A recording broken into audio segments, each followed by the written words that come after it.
Oval Office, he can come back when he is ready for peace. And Zelensky will be talking to Bret Baier at 6 p.m. Eastern Time tonight. It's less than 1 hour from now. Jesse, this feels like one of those moments in history where we will all remember exactly where we were when we watched that go down. Now I'll ask you the question we're left wondering, will they get to a deal? Hopefully. It's kind of like when you want to propose, so you go to the girlfriend's dad, you go into his house, can I have your blessing? And he goes, well, do you have any money? The chances of nuclear war erupting in Europe are just skyrocketing. France has just suggested that it's willing to make a game-changing move that will see its nuclear weapons give Russian President Vladimir Putin something new to think about.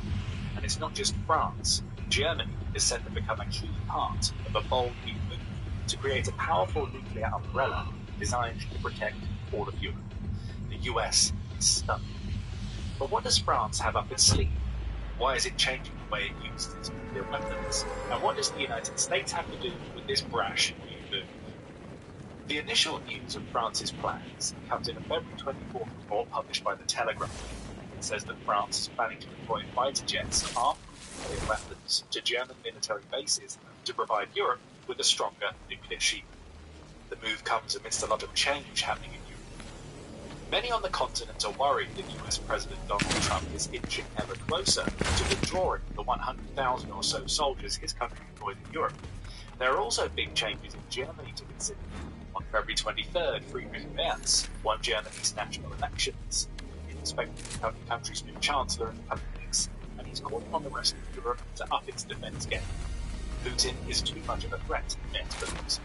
The rest of Europe needs to show him that it can equal his threat.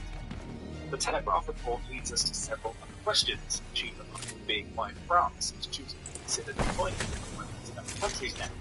There are several potential answers to that question. First, this isn't an idea that's coming to conflict. The Warzone TWZ points out that France has been discussing the possibility of creating a European nuclear umbrella with Germany for some time now. Merz has also been vocal in support of Ukrainian terror against Russia. France's President Emmanuel Macron met with soon-to-be German Chancellor Merkel in his February meeting with Donald Trump at the White House. It's unknown exactly what took place during the discussion between the presidents. There was probably some congratulating Germany's incoming Chancellor involved. However, Macron likely travelled to speak with Merz because the defence was under. Merz seems to suggest as much. Before meeting, Macron said, "We need to have discussions with both the British and the French." Oh, fuck off. About whether nuclear sharing or at least nuclear security in the United Kingdom and France could also apply to us. In other words, Merz is worried about Germany's future. The country doesn't have nuclear of its own. That goes for every European country outside of France. The idea of sharing now is about ensuring Europe creates a stronger united front against what many see as a looming Russian threat. And that brings us to the second reason France is set to make its bold nuclear move. It wants to